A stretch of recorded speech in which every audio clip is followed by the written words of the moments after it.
ಪ್ರೀತಿಯುಳ್ಳ ದೇವಜನರೇ, ನಿಮ್ಮೆಲ್ಲರಿಗೂ ಬೇಗನೆ ಬರಲಿಕ್ಕಿರುವ ಯೇಸು ಕ್ರಿಸ್ತನ ನಾಮದಲ್ಲಿ ವಂದನೆಗಳು. ಈ ನೂತನವಾದ ದಿನದಲ್ಲಿ ನಿಮ್ಮೆಲ್ಲರನ್ನ ನೋಡುವುದರಲ್ಲಿ ಸಂತೋಷವುಳ್ಳವನಾಗಿದ್ದೇನೆ. ಕ್ಷೇಮವಾಗಿದ್ದೀರಾ?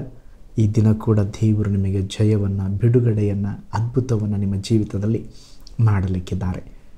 ಈ ದಿನ ಕೂಡ ದೇವರ ವಾಕ್ಯದ ಜ್ಞಾನಕ್ಕಾಗಿರುವಂಥ ವಿಷಯ ಹೊಸದಾದ ಒಂದು ಪ್ರಾರಂಭ.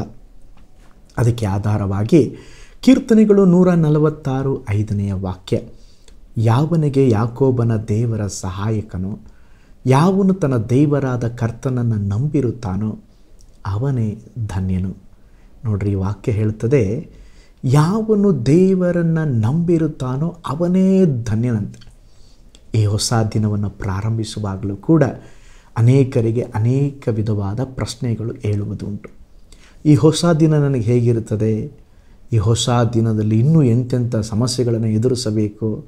ಇದುವರೆಗೂ ಹೋಗದಿರುವ ಹಾದಿಯಲ್ಲಿ ಹೋಗುವ ನನಗೆ ಮಾರ್ಗದರ್ಶನ ನೀಡುವವರು ಯಾರೆಂಬಂಥ ಅನೇಕ ಚಿಂತೆಗಳಿರಬಹುದು. ಯಾಕೋಬನು ಸಹ ಬೆತ್ತಲಿನ ಕಲ್ಲಿನ ಬಳಿ ನಿಂತವನಾಗಿ ಇದೇ ರೀತಿಯಾಗಿ ಯೋಚಿಸುತ್ತಾ ಇದ್ದ. ಚೊಚ್ಚಲತನ ಹಕ್ಕನ್ನು ತೆಗೆದುಕೊಂಡ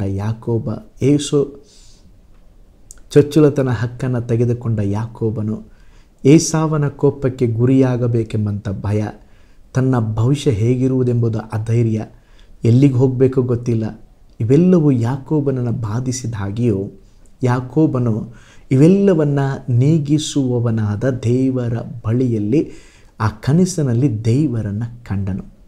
ಅಲ್ಲೇ ಒಂದು ದೇವರೊಟ್ಟಿಗೆ ಒಂದು ಹರಿಕೆಯನ್ನು ಮಾಡಿಕೊಂಡ ಪ್ರೀತಿಯುಳ್ಳ ದೇವಜನರೇ, ಯಾಕೋಬನ ದೇವರೇ ನಮ್ಮ ದೇವರಾಗಿದ್ದಾರೆ. ಅವನ ಜೀವನದಲ್ಲಿ ಏನೂ ಇಲ್ಲದ ಅವಸ್ಥೆಯಲ್ಲಿ ಹೋದ ದೇವರು ಎಲ್ಲ ಕಾರ್ಯಗಳಲ್ಲಿ ಮಾನಿಸಿದರು. ಅದಕ್ಕೆ ದೇವರ ವಾಕ್ಯ ಹೇಳ್ತದೆ, ಯಾಕೋಬನ ದೇವರು ನಿನ್ನನ್ನು ಉದ್ಧಾರ ಮಾಡಲಿ. ನಮ್ಮ ಜೀವಿತದಲ್ಲಿ ಸಹ ನಮ್ಮನ್ನು ಕೈ ಹಿಡಿದು ನಡೆಸಲು ನಮ್ಮ ದೇವರು ನಮ್ಮ ಜೊತೆಯಲ್ಲಿದ್ದಾರೆ. ಅದಕ್ಕೆ ದೇವರ ವಾಕ್ಯ ಹೇಳುತ್ತದೆ, ಯಾವನಿಗೆ ಯಾಕೋಬನ ದೇವರ ಸಹಾಯಕನೋ, ಯಾವನು ತನ್ನ ದೇವರಾದ ಕರ್ತನನ್ನು ನಂಬಿರುತ್ತಾನೋ ಅವನೇ ಧನ್ಯನು. ಮಾರ್ಗವಿಲ್ಲವಲ್ಲ, ದಾರಿಯಲ್ಲಿ ಕತ್ತಲು ಆವರಿಸದಿಲ್ಲ ಎಂದು ಯೋಚಿಸುತ್ತಾ ಭಯಗೊಳ್ಳಬೇಡ್ರಿ. ಕರ್ತನು ನಿಮ್ಮ ಮುಂದೆ ಹೋಗ್ತಾನೆ. ಇಸ್ರಾಯೇಲಿನ ದೇವರು ನಿಮಗೆ ಹಿಂಬಲವಾಗಿ ಮುಂಬಲವಾಗಿರುತ್ತಾರೆ. ಯಾರಿಗೆ ಯಾಕೋಬನ ದೇವರು ಆಗಿರುತ್ತಾರೋ ಅವರು ಭಾಗ್ಯವಂತರಂತೆ. ಸುರಂಗಗಳಲ್ಲಿ ಕೆಲಸ ಮಾಡುವವರ ತಲೆಯಲ್ಲಿ ಒಂದು ದೀಪ ಕಟ್ಟಲ್ಪಟ್ಟಿರುತ್ತದೆ, ಒಂದು ಲೈಟ್. ಕತ್ತಲೆಯ ಸುರಂಗ ಮಾರ್ಗಗಳಲ್ಲಿ ಹೋಗುವವರಿಗೆ ಆ ಬೆಳಕು ಕತ್ತಲೆಯನ್ನು ನೀಗಿಸ್ತದೆ. ಈ ಬೆಳಕು ಸುಮಾರು 5 ಅಥವಾ 6 ಅಡಿ ಮಾತ್ರವೇ ಕಾಣ್ತದೆ. ಆ ಬೆಳಕನ್ನು ಹಿಂಬಾಲಿಸಿ ಕೆಲಸಗಾರರು ನಡೆಯುವಾಗ ಅದು ಅವರಿಗೆ ಮಾರ್ಗದರ್ಶನ ನೀಡ್ತದೆ. ಕರ್ತನ ನಡೆಸುವಿಕೆ ಹೀಗೇ ಇರ್ತದೆ.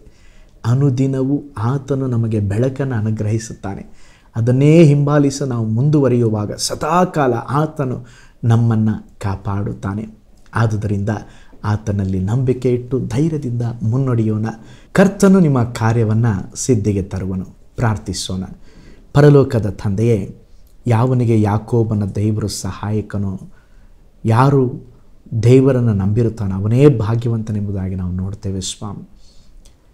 ಎಸಪ್ಪ, ನಮ್ಮ ಜೀವಿತದಲ್ಲಿ ಕೂಡ ಯಾಕೋಬನ ಹಾಗೆ ಏನೂ ಇಲ್ಲದ ಅನುಭವಗಳ ಮಧ್ಯದಲ್ಲಿ ಇದ್ದೇವೆ. ನಿಮ್ಮಲ್ಲಿ ಭರವಸೆ ಇಡುತ್ತೇವೆ.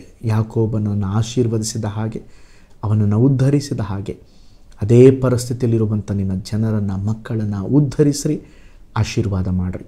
ಈ ಹೊಸ ದಿನದಲ್ಲಿ ಕೂಡ ನಿನ್ನ ಮಕ್ಕಳ ಜೊತೆಯಲ್ಲಿರಿ ಸ್ವಾಮಿ.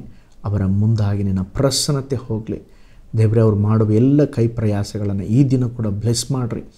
ನಿನ್ನ ಕೃಪೆಯು ಶುಭವು ಅವರನ್ನು ಹಿಂಬಾಲಿಸಬೇಕು. ದೈವಿಕವಾದ ಆಶೀರ್ವಾದ ನಿನ್ನ ಜನರಿಗೆ ಉಂಟಾಗಬೇಕು. ಆಶೀರ್ವದಿಸ್ರಿ, ಬಲಪಡಿಸ್ರಿ. ಯೇಸುವಿನ ಹೆಸರಿನಲ್ಲಿ ತಂದೆಯೇ, amen, amen. Praise the lord. ಕರ್ತನು ನಿಮ್ಮನ್ನು ಧಾರಾಳವಾಗಿ ಆಶೀರ್ವಾದ ಮಾಡಲಿ. God bless you.